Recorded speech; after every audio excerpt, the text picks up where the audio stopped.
Bonjour à tous et à toutes, merci de nous retrouver en direct de l'hippodrome de Paris. Ravi de vous retrouver en tous les cas pour cette dernière après-midi.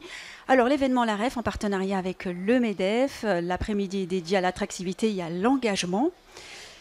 Avec un seul mot d'ordre, le pouvoir de fédérer, fidéliser. Mais avant de pouvoir fédérer et fidéliser, il faudrait inspirer. Ça tombe plutôt bien puisque la première interview de l'après-midi est dédiée à la voie professionnelle. Et pour m'accompagner sur ce sujet, Geoffroy de Vitry, bonjour.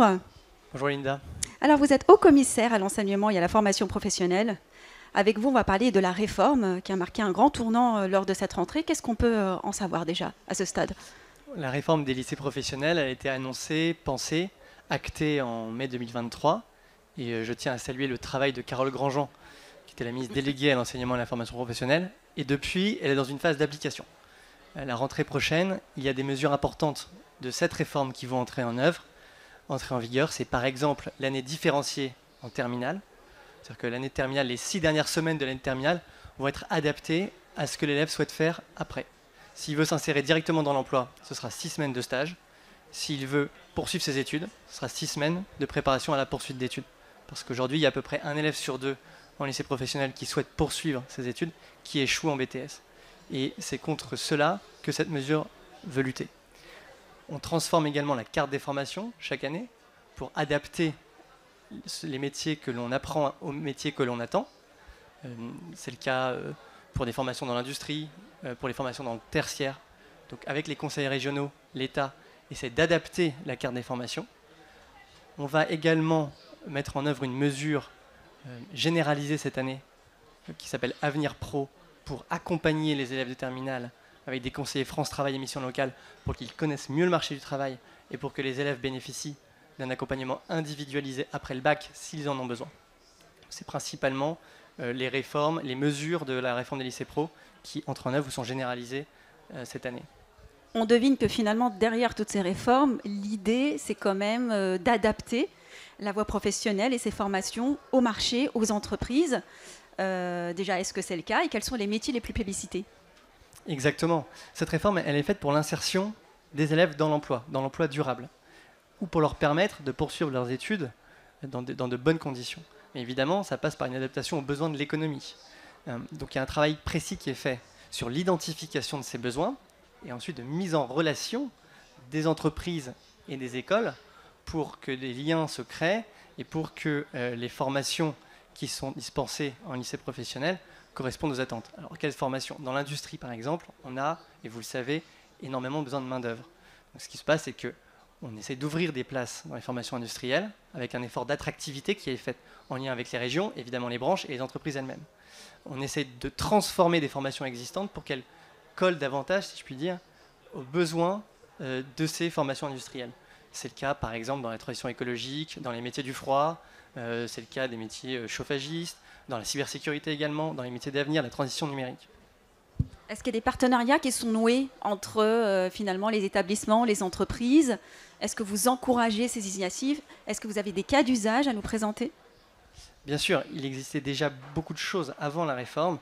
C'est le cas des campus métiers et qualifications, c'est-à-dire ce sont des lieux où on met en relation à la fois les acteurs économiques, des organismes de formation, les lycées, les collectivités locales également, pour construire des parcours de formation adaptés aux besoins locaux.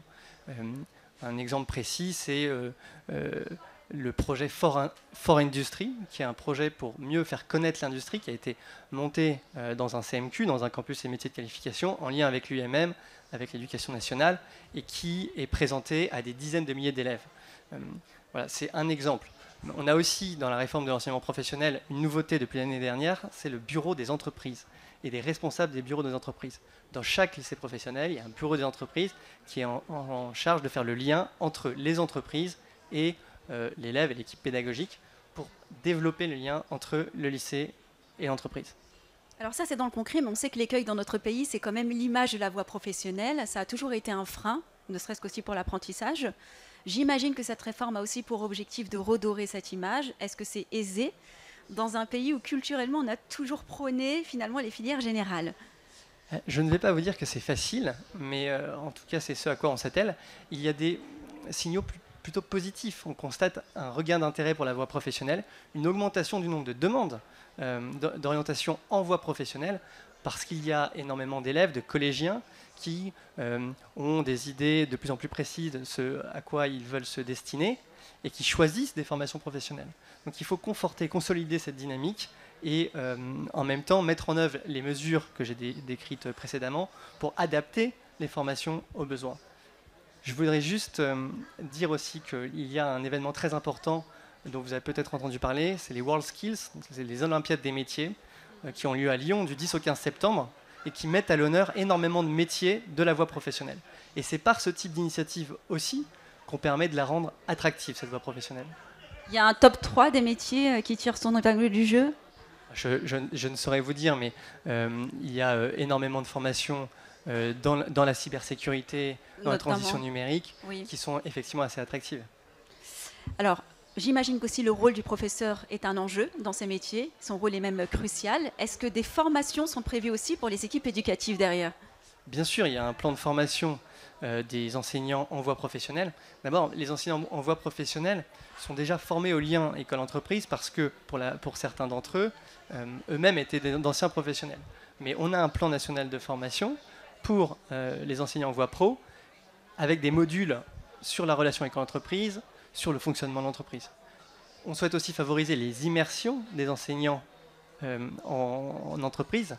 Et il faut dire aussi que l'ensemble des liens qui existent déjà entre les élèves et les entreprises, notamment par les stages, permettent de renforcer le lien aussi entre l'enseignant et l'entreprise.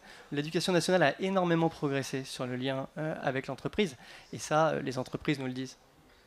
Alors, c'est vrai que l'après-midi est dédié à l'engagement et aussi à la notion de fidéliser aussi les collaborateurs au sein des entreprises, mais dans la sphère professionnelle, on a aussi ce problème de décrochage, parfois, dans l'apprentissage. Comment vous appréhendez ce sujet ? Réduire le décrochage était un des objectifs fondamentaux de la réforme du lycée professionnel. Il y a plusieurs dispositifs qui ont été prévus dans la réforme de la voie professionnelle, justement pour prévenir en amont le décrochage, mais aussi pour, lorsque des signes de décrochage apparaissent, rapidement coordonner les acteurs qui permettent de réorienter l'élève. Ça peut être un lien avec les missions locales, ça peut être un lien avec France Travail, ou d'autres établissements porteurs de ce qu'on appelle des solutions structurantes. Donc, le dispositif dont je vous parle a été lancé l'année dernière. Il existait déjà d'autres dispositifs avec des plateformes territoriales. On est en train de suivre très précisément sa montée en charge pour, et vous avez raison, c'est crucial, identifier rapidement les signaux de décrochage. Allez, vous avez un objectif, dernière question, d'1 million d'apprentis. C'est un objectif que j'imagine vous pensez tenir? Les pronostics à ce stade? Bien sûr. Alors, en ce moment, sur les objectifs gouvernementaux, je ne suis pas très à l'aise pour le confirmer, parce que c'est un marqueur fort des quinquennats d'Emmanuel Macron et des gouvernements successifs. On verra si le prochain gouvernement reprendra cet objectif. Ce qui est sûr, c'est qu'en 2018, on avait 350 000 apprentis par an. L'année dernière, 850 000. Et de la vie générale, c'est une réussite, parce que l'apprentissage, ça permet de mieux insérer dans l'emploi. Là, les chiffres parlent d'eux-mêmes, à tous les niveaux de qualification. Et ça permet aussi d'insérer dans un emploi de qualité. Parce qu'un apprenti, il a en amont une connaissance plus approfondie de l'entreprise qu'un autre étudiant. Et ça se sent aussi. Donc, l'apprentissage s'est développé et j'espère qu'il va continuer à l'être. Merci infiniment d'avoir répondu à nos questions. Merci. Et pour les initiatives en faveur de nos jeunes. Merci à vous de nous avoir suivis. On se retrouve tout à l'heure. Restez avec nous, encore des interviews. Et la prochaine sera consacrée à l'entreprise Edenred, spécialisée dans la fidélisation, notamment tickets restaurants. Mais vous verrez aussi qu'on peut agir sur le pouvoir d'achat. Tout à l'heure.